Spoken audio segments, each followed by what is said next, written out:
يا مساء الجمال على احلى متابعين. لو فاكره ان اكله السمين صعبه او ريحتها بتبان يبقى لسه ما شفتيش الطريقه الصح. النهارده في قناه سوريا هنعمل فواكه المذبح: الفشه، المخ، طحال وممبار بتتبيله جباره ونظافه 100%.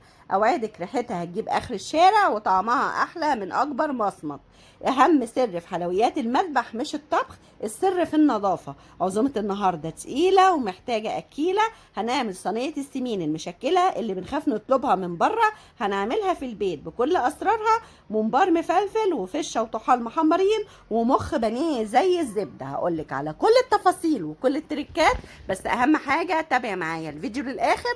ويا ريت لو عجبك الفيديو ما تنسيش تعملي لي لايك وتشتركي معايا في القناه وتفعلي زر الجرس علشان يوصلك مني كل جديد من وصفاتنا. ويلا نبدا. انا هقولك هتنضفيها ازاي، بس خليني اقولك السلق الاول. اول حاجه انا حطيت تقريبا نص الحله ميه وحطيت فيها الفشه، قطعت عليها بصلايه حلوه كبيره كده، وكان فص توم 4 5 فصوص توم قطعيها شرايح، ورقتين لورا، فصين حبهان، فلفل اسود. والثوم والبصل ما بيخلوش اي زفاره مع الحبهان وورق اللورا، وحطيتهم كمان بودره. هحط كنزبيل وهحط فلفل اسود، وتقلي ايدك في الفلفل الاسود، وحطيت مكعب مرق الدجاج. والجنزبيل حلو جدا جدا وبيضيع اي زفاره. وكمان هحط الملح. خلاص كده الفشه معايا جاهزه، وهحط ميه بقى للطحال. انا جايبه الطحال بحاله، والطحال خلي بالك وهقول لك برده طريقه تنظيفه ازاي. حطيت برده بصلتين كده حلوين متقطعين، حطيت حبهان، وحطيت ورق لورا، واحط شويه جنزبيل حلوين بودره، لو عندك فريش يبقى احلى واحلى. هحط الطحال، والطحال ده بحاله خلي بالك منه وانت بتنضفيه، اوعي السكينه تخبطه او يفتح منك. نزلت بفلفل اسود، وبرده تقلي ايدك في الفلفل الاسود، وهنزل كمان بالملح. وهقطع كمان فصين توم، انا نسيت اصورهم معاكي. التوم بيضيع اي زفاره في الحاجات دي. خلاص هسيبهم بقى الاتنين يستووا براحتهم. كل واحد تقريبا اخد معايا ساعه، الطحال اخد ساعه والفشه اخدت معايا ساعه ونص. وانتي جربي بالشوكه، لو الشوكه دخلت بسهوله يبقى هي استوت كده وتمام. خلاص ادي كده بعد ما طلعوا، انا كنت سلقاهم في يوم قبل يوم العزومه عشان اسهل عليا الموضوع. خدتهم بعد ما سلقتهم حطيتهم في كيس وعينتهم في الفريزر، وصدقيني مسلوقين في الفريزر ما بيجرالهمش اي حاجه خالص. بس كده هحطهم في كيس كمان وهعينهم في الفريزر. كان يوم العزومه بقى عملت البومبار، هقولك برضو الطريقه وهقولك كل حاجه، بس خليني اقولك الخلطه ازاي، وهقولك تنظيف الفشه والطحال والبومبار ازاي. هعمل خلطة البومبار. حلة على النار، حطيت شوية زيت حلوين، وخلي بالك الخلطة بالزيت تبقى طعمها حلو جدا جدا وبتخلي الحاجة تبرق كده وحلوة. نزلت بطماطم ضربها في الخلاط، بس انا طماطم المحشي عامة او المحاشي ما بصفيهاش، بنزلها زي ما هي. مكعب مرق الدجاج، معلقتين صلصة من الجاهزة او المعجون الطماطم علشان اعادل لون الصلصة بتاعتي. هحط كمان معلقتين سكر، انا دقتها لقيتها مززة فحطيت سكر. وهحط بابريكا وهحط شطة لو بتحبي الحاجه سبايسي. شوفي انت لو مش بتحبيها استبعديها خالص. مرقه الدجاج مهمه، او مرقه الدجاج بتدي طعم حلو جدا في المحشي او في الاكل عامه، لان بتعزز الطعم.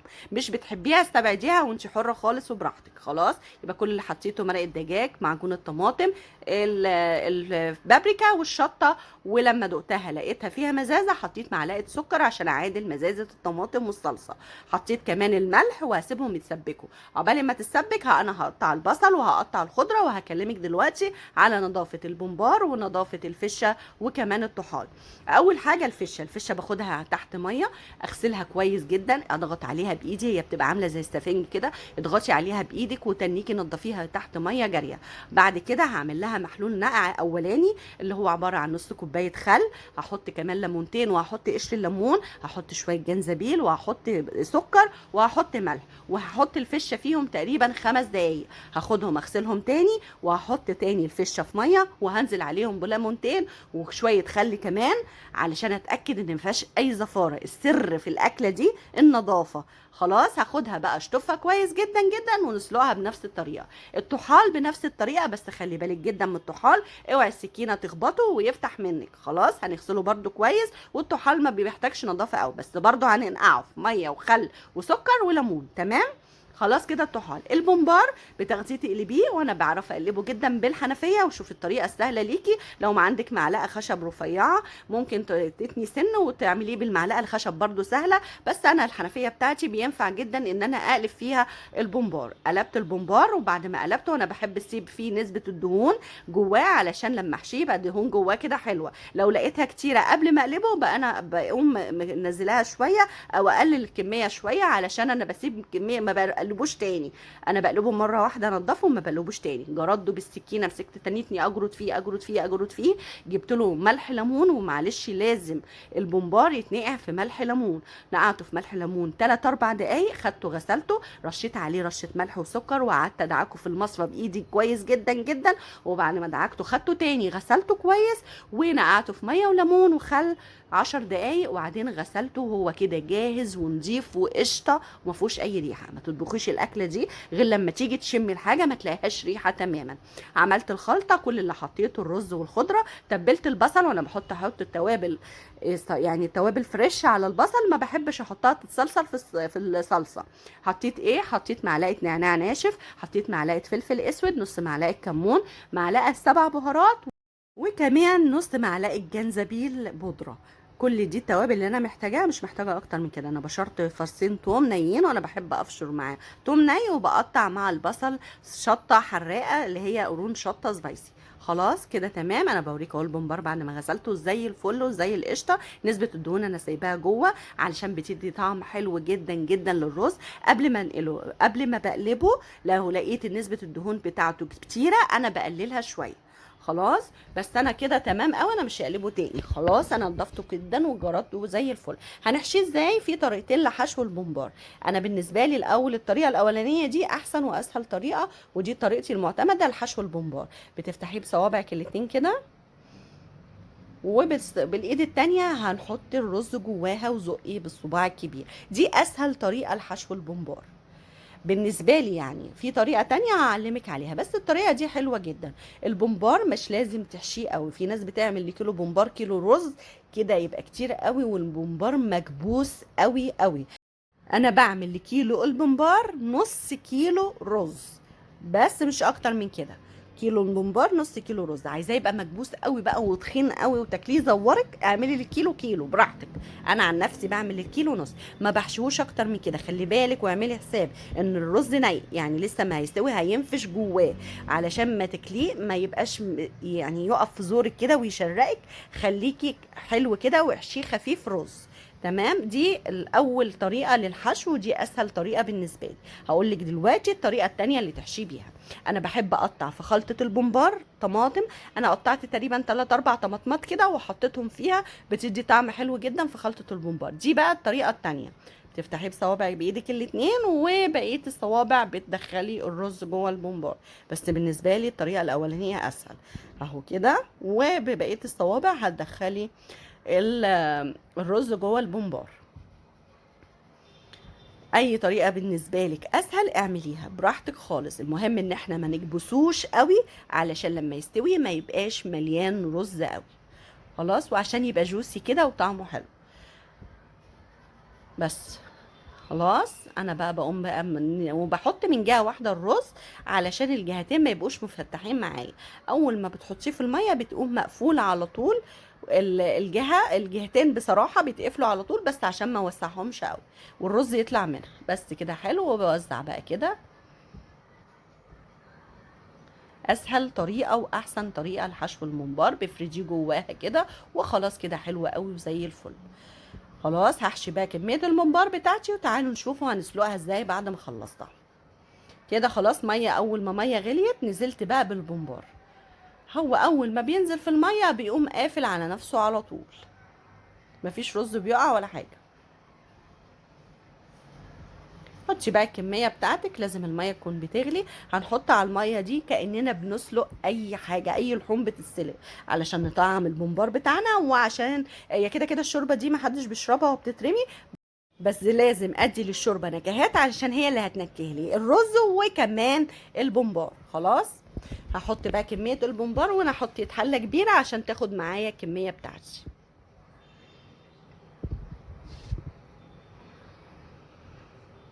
انزلي بيه، ما تخافيش خالص، مفيش رز هيطلع. ده بعد ما نزلت بالكميه هنزل بقى ببصلايه، هحط فلفل اسود، هحط ملح، هحط حبهان ورق لورا وجنزبيل. فلفل اسود، ملح، حبهان ورق لورا، جنزبيل. ده المخ بتاعي. هجيب المخ اغسله كويس جدا، نقعته برده في ميه وملح وخل وليمون، بس مش هنهريه بقى خالص بايدينا، ده خل اهو. هحطه بقى كده. دي كانت النقعه التانية، انا كنت نقعته في ميه بملح وخل وليمون، ودي كانت النقعه التانية بميه بخل بس. وشطفته وهنزل بيه بقى في ميه سخنه بتغلي. بيستوي قد ايه؟ تقريبا ربع ساعه لتلت ساعه. هحط برده في الميه وهو بيتسلق بصل. هحط بصل وبقطع البصل علشان يبديله نكهه قويه كده وطعم الشوربه. انا كده كده برضو الشوربه دي بتترمي، اي شوربه طحال، مخ، فشه، بومبار، انا الشوربات دي كلها برميها، ما بعملش بيها حاجه خالص، بس انا بنكه الحاجه اللي انا بسلقها. حطيت حبهان ورق لورا، حطيت جنزبيل، حطيت كام فص توم، ونزلت كمان بالبصل مقطعاه شرايح، وقطعت البصل شرايح. حبهان ورق لورا وجنزبيل. ده الحاجة يعني أنا بسلق أي حاجة بالكلام ده. هو بصل، حبهان ورق لورا بحبه أحطه بودرة وحب، وحطيت جنزبيل وفلفل أسود، وبتقل إيدي في الفلفل الأسود، وكمان جزر. ولو عندك طماطم كمان حطي. كانت عندي نص طماطمية في التلاجة، قلت لها والله تعالي ما أحطك في البتاع، وقطعتها وحطيتها في المخ وهو بيتسلق. خلاص كده هسيبه بقى تقريبا ربع ساعة لتلت ساعة، مش اكتر من كده. هقوم واخداه مصفياه او نشلاه من المية بتاعته دي، وهحطه يبرد علشان لما يبرد اعرف اقطعه. البومبار من كل شوية كده بقى اديله تقليبه. انا خلاص اهو السلق معايا بعد تقريبا تلت ساعة بالظبط. هنزل بقى اشيله كده، واحنا لسه هنعمل له، هنكمل سواه، بس هعمله زي البانيه بالظبط، بيبقى طعمه خرافة، بيبقى طعمه تحفة وزبدة في بقك كده. خلاص كان استوى معايا. كمان البومبار كان استوى. بتعرفيه ازاي؟ اختبريه بالشوكه، لو الشوكه دخلت بسهوله خلاص يبقى هو كده اتسلق وزي الفل معاكي. هنشيله بقى من الشوربه بتاعته.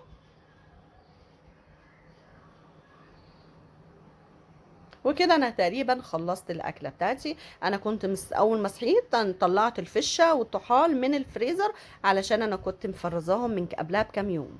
هنزل بقى بالبومبار واللي عملته فريش النهارده، البومبار والمخ، لان دولت بصراحه ما ينفعش ان هما يتركنوا في الفريزر. هاجي بقى، كانت الفشه خلاص فكت معايا. هاجي بقى اقطعها هي والمخ. المخ اهو، المخ فصين، انا بقسم الفص ده. هي اسودت معايا ليه؟ علشان انا سبتها تبرد وتهدى خالص، عشان اما اقطعها ما تتهريش مني. وقطعيه تخين، ما تقطعهوش رفيع. يبقى انا سبتها تهدى، عشان كده اسودت شويه معايا. هو من جوه زي القشطه اهو.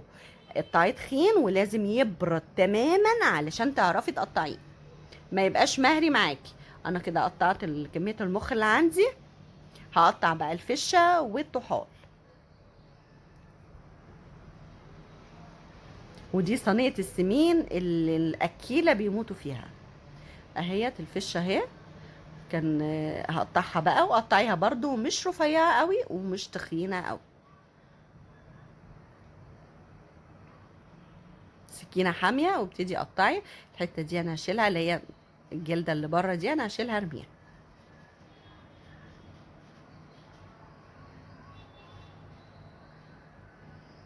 تمام. قطعي بقى الكمية بتاعتك كلها. هنقطعها شرايح زي ما انتوا شايفين كده، وشرايح تخينة مش رفيعة عشان ما تتهريش منك.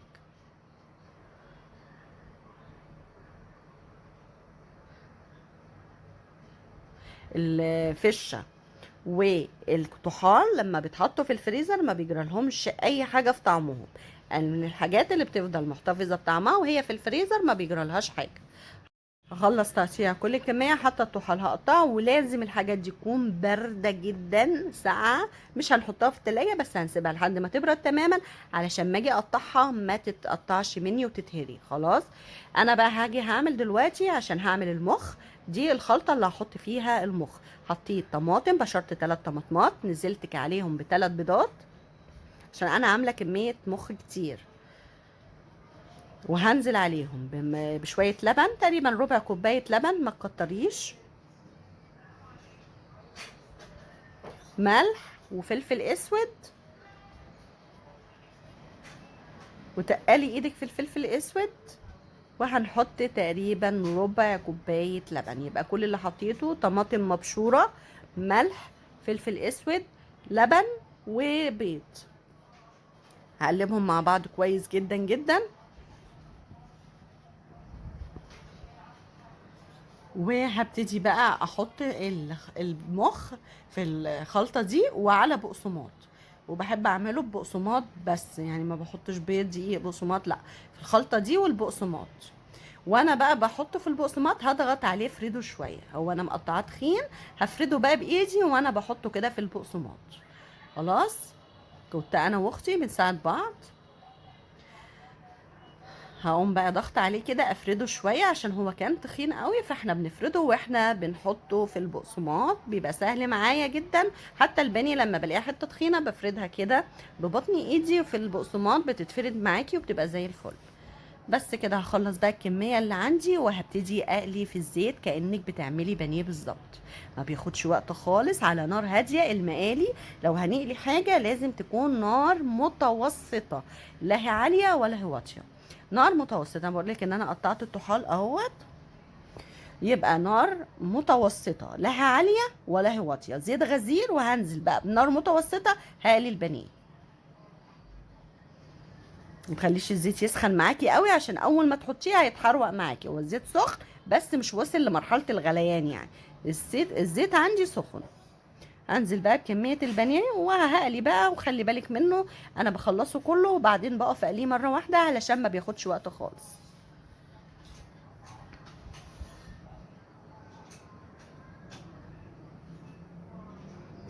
تاخد لون هقلبها على الوش التاني واطلعها على صفايه، علشان المناديل بتاعه المطبخ بتخلي المقالي تطرى معاكي. حاولي تطلعي على مصفى او صفايه اللي هي بتاعه الزيت دي علشان ما يبقاش مهري او ما يبقاش يطرى معاكي. بس خلاص اتحمر، هطلعه بقى على طول. هي الزيت بتاعي رغه كده علشان فيها بيض، بس هطلعه على الصفايه وهسيبه يبرد. انا اول ما اطلعه وهو سخن كده ببقى عامله طبق فيه ملح وفلفل وشطه، بكل اللي ما شويه اللي يطلع ارش عليهم بقى بشويه الملح والفلفل والشطه. عايزه ملح وفلفل بس براحتك. خلاص هيطلع بقى الطلعه احط هرش عليها ملح وفلفل، وبعد ما تصفي كميه الزيت الزياده اللي فيها بنقلها على الطبق التقديم.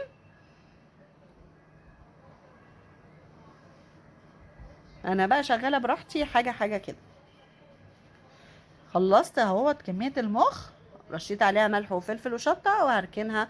هبتدي بقى اقلي البومبار. برضو انا بقلي البومبار في سمنه، حطيت معلقتين سمنه كده وهنزل بالبومبار. والبومبار برضو من الحاجات اللي ما بتاخدش وقت قوي، وخلي النار متوسطه، لا هي عاليه ولا هي واطيه، علشان تبقي واخده راحتك كده. يعني يا دوبك مش هتكملي تحطي او تكملي المقله وهتلاقيه اتحمر.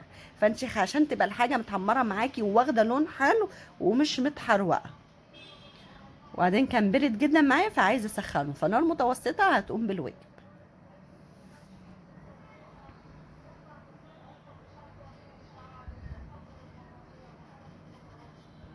بياخد لون بسرعه، ما تغيبيش عليه، وشويه واقلبيه في الجنب التاني برضو ما بياخدش وقت خالص. اهوت اخد اللون الذهبي، اقلبي على طول. احلى ممبار والله، كان طعم الاكله دي عايز بقك، والله كان طعمها حلو جدا جدا جدا، خرافه. جربي طريقتي مش هتندمي. الأكلة دي عايزة ناس مشجعة في الأكل، يعني عايزة ناس بتحبها وتشجعك في الأكل. احنا ما بنعملهاش مثلا لما بنتجمع كلنا، احنا اولادنا ما بيحبوهاش، احنا بس اللي بنحبها، فبنتجمع كلنا وبنعملها احنا بقى. اللي احسن من الاكل اللمة والصحبة اللي بتبقى ملمومة حوالين السفرة. بس كده خلاص، برضو هطلعها على صفاية وهرش عليه بنفس الحكايه ملح وفلفل وشطه، علشان يبقى ايه، الحاجه دي بتبقى عايزه شويه الملح فيها يبقى حلو كده ومظبوط، وفيها سنه سبايسي. انا هنا كل اللي عملته حطيت معلقه سمنه بلدي كبيره، ونزلت بالفشه اللي انا مقطعاها. انا نسيت اصور، او انا كنت فاكره ان الموبايل بيصور، ما كانش بيصور. حطيت معلقه سمنه بلدي كبيره كده، وسمنه بلدي حلوه عشان بتبان طعمها جدا جدا في الفشه وفي الكده. ممكن زبده، ممكن زبده. ونزلت عليهم بس بالفشه، ما عملتش اكتر من كده. حطيت فلفل اسود، رشه كمون صغيره، حطيت مكعب مرق الدجاج، وحطيت ملح، رشه ملح. وهسيبهم بقى مع بعض كده يتحمروا ويبقى زي الفل. انا كنت ببشر برشه جوز الطيب، لو مش عايزاها استبعديها براحتك. بس هسيبها لحد بقى ايه يعني تشويحتين ثلاثه كده، تقلبتين ثلاثه، وخلاص الفشه بتاعتي جهزت. كان كده خلصت الاكل بتاعي، الممبار، المخ والفشه والطحال. كان طعمهم حكايه، جربيهم والله ما هتندمي. المخ كان دايب، كان دايب مقرمش من بره ومن جوه زي الزبده. جربي صينية السمين أو حلويات المذبح بطريقتي، مش هتندمي، وإن شاء الله هتعجبك. ويا ريت لو عجبك الفيديو ما تنسيش تعملي لي لايك وتشتركي معايا في القناة، وتفعلي زر الجرس علشان يوصلك مني كل جديد من وصفاتنا. أشوفك في فيديو جديد ووصفة جديدة. مع السلامة.